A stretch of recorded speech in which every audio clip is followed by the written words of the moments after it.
here's our host, Tian. Hello and welcome to World Insight with me, Tian. The ongoing COP27 gathers world leaders to act on global warming.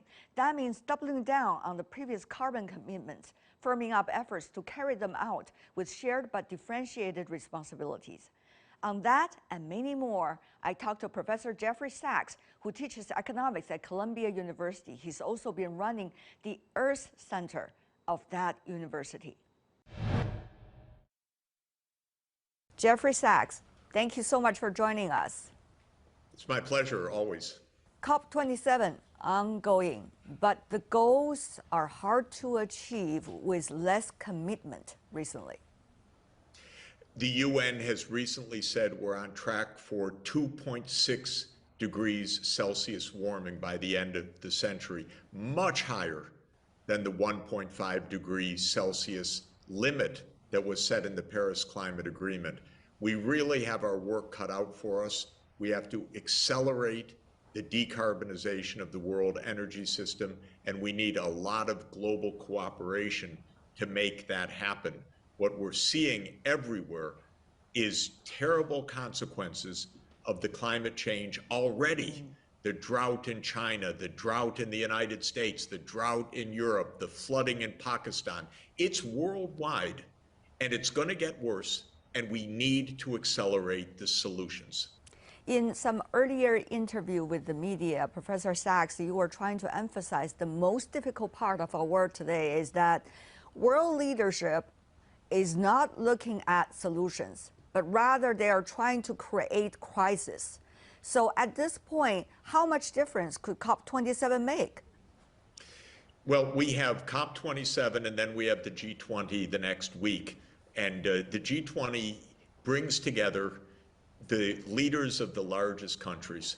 That's an opportunity to change this course. The United States, I've complained many, many times, the US has been far too aggressive, saying we're number one. We write the rules of the game. This unipolar world, this is absolutely not how the world can possibly work in the future. We need President Biden, President Xi, President Putin, other presidents talking together. Not this war, the belligerency, the rising tensions, not using sound bites, but actually directly speaking and negotiating, because we need to work together to solve these problems. And I'm hoping that at the G20, when they're face to face, we can lower the friction and the difficulties right now and say, you know, we've got to take a different approach, a safer approach for everybody. I try to read between the lines. So are you suggesting, Professor Sachs, there's not much hope that COP27 is likely to achieve everything or anything because G20 only follows? Well, I don't know if anyone has things cooked up for COP27, but I have a feeling that we won't achieve most of what we need to achieve right now. For example, if the developing countries are going to have their energy transition, they need a lot more financing. But it's not on the table right now. And the rich countries promised a bit. They didn't even deliver the bit that they promised, much less the amounts that are really needed. The amount that they promised back in the year 2009 was not even realized. And not to mention the piles of promises they give later during previous COPs. In 2009, the United States Secretary of State at the time, Hillary Clinton, said, okay, $100 billion a year at least by the year 2020.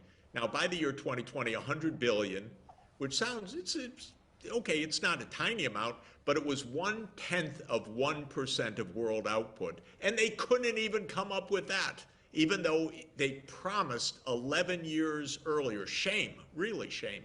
But we know even that 100 billion, which they haven't reached, is by far not enough for what's needed right now. And it's just not fair, because poor countries are suffering the consequences of what the rich countries did in their emissions of carbon dioxide historically. So it's not even a matter of aid, It's a matter of basic justice, and it's a matter of global survival. But on the other hand, as you know, Professor, with decades of working on climate change issues, there's always the issue of shared but differentiated responsibilities. Of course, you earlier criticized the rich countries, and rightly so, but for the developing countries and the global south, what do you see are their commitments and their ways of doing a more efficient energy transition, unlike their northern counterparts? Well, the main thing I say to poor countries is don't go through the historical experience of building up a big fossil fuel-based energy system and then taking it down afterwards. You can avoid that trap at least. In the future, we will be driving electric vehicles. We will be using zero carbon electricity. We will be using 5G or 6G digital for energy efficiency. Yeah. Developing countries should go straight to those solutions so that they don't end up building what has to be taken down afterwards. What is the roadblocks to achieve that for developing countries? The main single roadblock is finance, actually. This is the most important because all of this requires capital investment up front. Then you earn it back over time because people pay for their electricity bills after all. And these investments generate economic development. But upfront investment is key. That's why programs like the Belt and Road Initiative really are so important. It's why the multilateral development banks, the Asia Infrastructure Investment Bank, AIIB, or the Asian Development Bank or the African Development Bank are so key, but they operate at a scale that's 1/5 or 1/10 of the scale that we really need. And one of the problems is, we need enough cooperation of the US and China to say, yes, we're both members of such and such bank. Let's raise the capital input. We have to change the voting rights, et cetera, as the capital increase takes place. But let's do this cooperatively. But that requires good cooperation across the two countries and of course, across an even larger set of countries. Is it too politically naive for you to expect that the two countries, China and United States, at this point, facing possibilities of conflict, will be able to work together? It's not naive to believe in what we really need to do. So I think the United States has been way off track in my own assessment, and I've been complaining for years. We started viewing China as an enemy, as a threat. This is a wrong perception. To overcome that perception, you discuss, you negotiate, you compare, you make adjustments, you compromise. But just the idea, China's a threat, therefore we cut off China from technology, therefore we organize new alliances, et cetera, all of this is a wrong approach.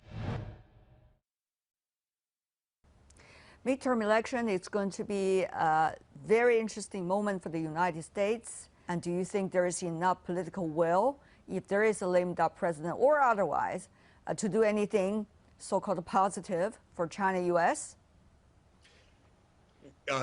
Of course, we're going to have to wait to see the actual election results, because in the United States, the president is mainly responsible for foreign policy.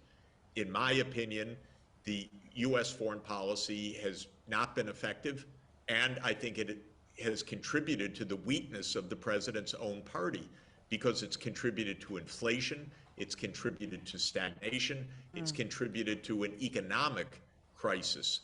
And I hope, and this is something that can be done, the president could reconsider the foreign policy to be much more constructive. Unfortunately, the U.S. it's in a political game between these parties right now, not even reflecting necessarily the public interest, but rather the game for power. So I expect that tensions and polarization will continue, but the president could change our foreign policy to make it safer and more productive and especially more cooperative. Over the past few years, you have been very consistent in your criticism against the current administration in terms of China-U.S. relations, and also against the quote-unquote the West for their approach to China, for example, and even to Russia. Are you afraid that you will be sidelined and your comments will be ridiculed as just someone who is going very extreme by the main media? It's hard right now to have good conversations because a lot of the mainstream media doesn't want to hear this kind of criticism. We're in the midst of the Ukraine war. I'm very critical of how this has unfolded because I think if there had been diplomacy beforehand, that war would not have occurred. I blame it a lot on the U.S. intention to enlarge NATO to Ukraine and to Georgia in the Black Sea region, because Russia understandably said that was a red line. Don't cross that red line. But the United States was not listening. It was a little arrogant and a little tone deaf to what Russia was saying for many, many years. Now, having that conversation in the US media is not so simple right now, but there are more people seeing, this approach isn't working. And when they see the approach isn't working, it's not working for Ukraine. It's not making Ukraine any safer. It's creating a lot of violence, a lot of dislocation. It's not ending the war. Then I think there will be space for this kind of discussion more broadly. So we're saying, whether it's China-U.S. relations, whether it's climate change issues, whether this is a Russian-Ukraine war or about the vision for the future, we have to let the so-called bullets to fly for a few minutes before we see any attitudes change for the better. Is that what you're trying to say, Professor? Well, I'm hoping that the bullets stop flying immediately. I'm hoping that the political leaders around the world understand we're in an extraordinary moment right now, more crises piling up than has been true since World War II. It's too much. It's an overload. Nuclear tensions, pandemic tensions, raging wars, US-China crises, and so forth. We need to lower the heat right now and form new ways of dialogue and cooperation quickly. That's what I'm saying. What do you think the result of the latest political meeting in Beijing, and what does that say to you between the lines about where China is heading for in terms, at least, of foreign policy, of some of the global challenges, whether China is willing to participate to find solutions? Well, I think the first thing is President Xi made a report to the 20th Party Congress, which is online in English, I know, and very much worth reading in detail. And the summaries that one gets in the Western media are completely inadequate to understand. China is a big, complex civilization, 1.4 billion people, trying to find its way to well-being, to social justice, to harmony, to common prosperity, to a safe world. To me, it confirms the absolute possibility of global cooperation. It confirms the fact that no country has a precise roadmap in this turbulent, complex period of what to do. Everyone is trying to find the way forward right now. That's true of China, it's true of the whole world. But the message of President Xi repeatedly is we need a multipolar, multilateral world under the UN Charter. We need cooperation. China will defend its interests, absolutely, but that doesn't mean that it's a non-cooperative approach, quite the opposite. And I think that that is extremely important, and that was my takeaway. China has aimed consistently with a long-term agenda to become a fully prosperous, developed country by 2049 and part of a peaceful global world. There was a lot of emphasis on the ecological transformations that are needed. All of it, to my mind, showing we're in a common situation. We're in a shared, interdependent world, and we could work absolutely constructively together to solve these problems, and that's what we should be doing. What are the things that you would look into if the G20 convenes to show whether it's going to be a sincere meeting? Two quick things. I want President Biden and President Putin to meet together, and I want President Biden and President Xi to meet together. And I want both of those meetings to end with the leaders stating, we have set a course for more diplomacy, more negotiation. We may not agree on everything, but we are going to be talking much more intensively in the coming weeks and months on the challenges that we face. When President Biden was recently asked, well, you're going to be at the G20 and President Putin's going to be there, are you going to meet him? At least what the media reported was President Biden said, no, I don't, why should I meet him? I don't have anything to discuss.